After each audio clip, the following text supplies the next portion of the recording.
ஒரு இன்னொரு சம்பவம் சொன்ன கேளு.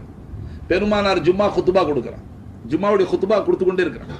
சஹாபாக்கள் வெளியிலேருந்து பள்ளிவாசலுக்கு சில பேர் லேட்டா தாமதமாக வரவங்க வந்துகிட்டே இருக்காங்க. இப்போ நம்ம காலத்துல இருக்குங்களே, ஜும்மா குத்துபா ஆரம்பிச்சது பிறகு சில பேர் வர்றாங்க பள்ளிவாசல்.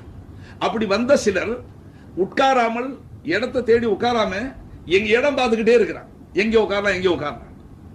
ஸல்லல்லாஹு அலைஹி வஸல்லம் அவர்கள் குத்துபா கொடுப்பதற்கு இடையூறா. குத்துபானா இப்ப சர்க்கார் கிதாப் வச்சுக்கிட்டு ஓதுங்க, மக்களை பார்த்து பயான் செஞ்சுக்கிட்டே இருக்கிறாங்க. அதுல இடையிடையில ஜனங்க நின்று கொண்டு இருந்தா இடையூறா இருக்குமா இருக்காதுங்களா?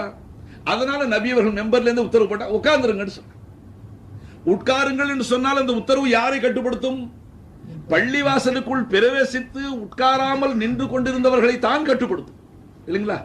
அவர்கள் உட்கார ஆரம்பிச்சாங்க.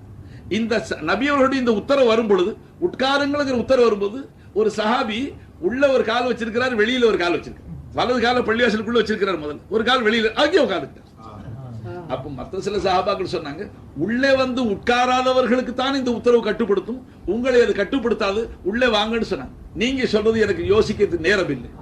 ரசூலுல்லாவுடைய குரல் கேட்டுச்சு உட்காருங்கன்னு உட்கார்ந்து, நபியுடைய சத்தம் காதுல விழுந்து உட்காருங்கன்னு நான் உட்கார்ந்துட்டு, நீங்க சிந்திக்கிற மாதிரி சிந்திக்க நான் தயாராயிட்டேன். அன்பர்களே, அதற்கு பேரு அதனால தான் அவங்களுடைய அந்தஸ்து கியாம நாள் வரைக்கும் யாரும் அடைய முடியாது.